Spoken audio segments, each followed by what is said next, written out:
啱啱有一客人同我講 ，Ivan， 我想買美國樓，但我冇綠卡，冇美國稅單，係咪一定要 full pay 先買到？我即刻同佢講錯，邊個話外國人一定要 full pay？其實喺美國有條專門俾投資客行嘅隊，叫做唔查收入貸款。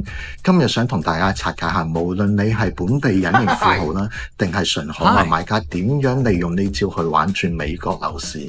首先講下背景，喺美國所謂查收入貸款，銀行要睇你2年 W2 報稅單，但現實係好殘酷嘅。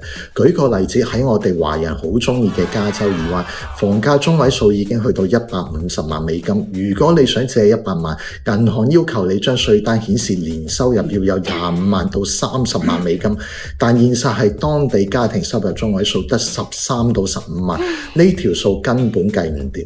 所以好多本地做生意嘅老闆明明有錢，但因為公司盤數做得比較靚，帳面收入唔夠，都被逼要行唔查收入呢條隊。咁對於我哋呢啲純外國人，完全冇美國稅單，銀行憑咩借錢俾你呢？呢度就要講一個好重要嘅概念，叫做 DSCR， 即係租金抵押比率。銀行嘅邏輯係我唔睇你個人可以賺幾多錢，我睇你間屋可以賺幾多錢。只要呢間屋嘅預估租金夠 cover 你每個月嘅月供啦，同埋間屋嘅開支啦，銀行就會批貸款俾你。通常外國人只要俾40%左右嘅首期，證明你有足夠嘅現金儲備，你就完全可以利用美國銀行嘅錢去幫你申請，根本唔需要你有美國嘅信用 record 啦，或者稅單。當然你會問 Ivan， 唔使查收入嘅貸款，啲利息咪貴好多？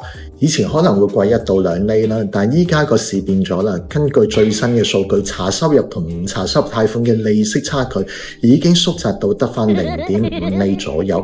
你俾多些少利息就可以節省繁瑣嘅查稅流程啦。最重要係保住你手頭上嘅現金流，去做更多嘅投資。